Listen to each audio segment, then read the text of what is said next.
Today, we're going on a journey deep into India's human past, and I mean really deep, a story that stretches back hundreds of thousands of years, way before anyone ever wrote down a single word. Let's dive in. All right, so let's just start with a really big question to get our bearings. When you think about ancient India, you probably think of famous empires, maybe some kings and palaces, but how far back does the human story on the subcontinent actually go? The answer is just staggering. We're talking about 300,000 years. Now, to put that into perspective, our entire written history, everything we have actual documents for, that's only the last 3,000 years or so. We're about to explore the other 99% of the human story here. And this gigantic, silent stretch of time has a name. It's called prehistory. Since there are no books or texts to read, we have to become detectives. The story has to be pieced together from all the silent clues people left behind, their tools, the ruins of their homes, and sometimes even their bones. So, our journey kicks off in the Stone Age. Now, this wasn't just some brief moment. It was a vast, sprawling era. It was all about survival, about adapting, and about that slow, steady flicker of human ingenuity in a world that was pretty much just made of rock, wood, and bone.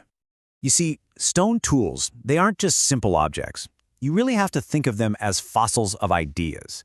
By looking at how these tools change over thousands and thousands of years, we can literally watch the human mind itself getting more complex, more creative, and more capable. And you can see that mental leap right here. I mean, look at this. On the left, you've got a Sonian tool. It's basically a river pebble with a sharp edge knocked off it. Useful for sure, but the Acheulean hand axe on the right, that is a whole different ballgame. It's symmetrical, it's designed, it's a multi-purpose tool. To make this, you need a plan, a blueprint in your mind. This isn't just a better tool, it's proof of a better brain at work. As we move forward into the Middle Stone Age, or Mesolithic, life just gets way more sophisticated. The tools shrink down into these tiny, sharp little blades called microliths. They were perfect for making complex things like arrowheads or fishing hooks. And this is when we see the first real evidence of a symbolic world. People are starting to perform ritual burials, and they're creating this incredible rock art, which is like a direct window into their daily lives. It's amazing.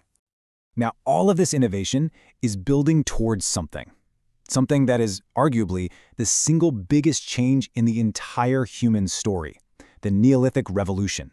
This is the moment we, as a species, learned to control our own food supply. It changed everything. You know, this didn't just happen overnight. It was a slow, gradual process.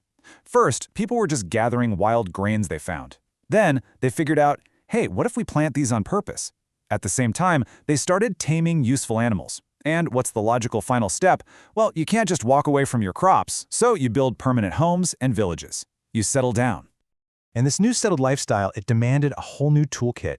You need polished axes to clear forests for your farms. You see bone needles pop up, which tells us they were actually weaving cloth now.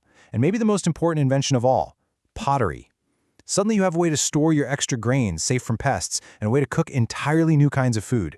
It's a game changer. And this right here, this is the absolute key to everything that comes next. For the first time in human history, not every single person had to spend every single day just looking for food. That food surplus, that was the seed from which everything else, cities, art, specialized jobs, complex societies, was eventually going to grow. That agricultural surplus leads us directly into our next chapter, the discovery of metals, like copper and bronze, and the rise of the first great urban civilization on the subcontinent, the incredible Harappan civilization. Fueled by all that farming, some of those little Neolithic villages just kept on growing and growing and growing, until by around 3300 BCE, they had transformed into something the world had never really seen before. Massive, sprawling, and meticulously planned cities. And I'm not kidding when I say planned. These were not just random collections of houses. Just look at this. Harappan cities had raised citadels for important buildings, streets laid out in a perfect grid pattern, and even underground sewer systems. The fact that their bricks are made to the exact same proportions across hundreds of miles, that points to a mind-blowing level of organization. And with cities came specialization. Life wasn't just about survival anymore. We see what looks like mass production of jewelry, these beautiful little carved seals that were probably used in trade, and of course, the mastery of copper and bronze. This wasn't just a few people making things. This was a complex, thriving economy.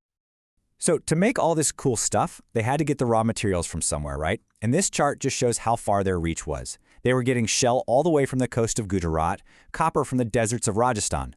This wasn't just a city, it was the buzzing hub of a huge trade network that connected their entire world. But as the great Harappan cities began to decline, a brand new technology started to spread, one that would change society all over again.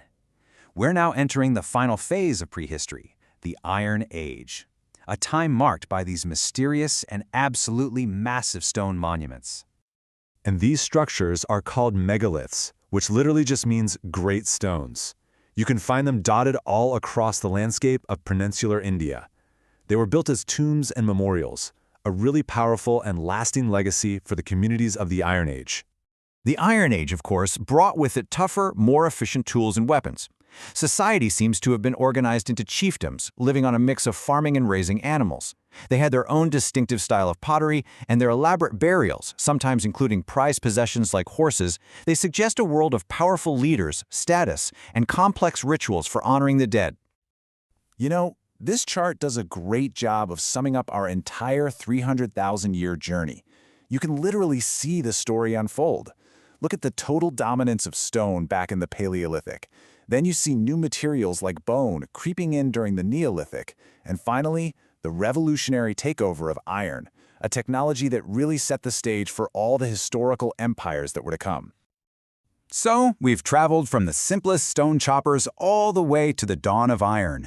But this vast, silent period of prehistory, it leaves us with this one last incredible thought.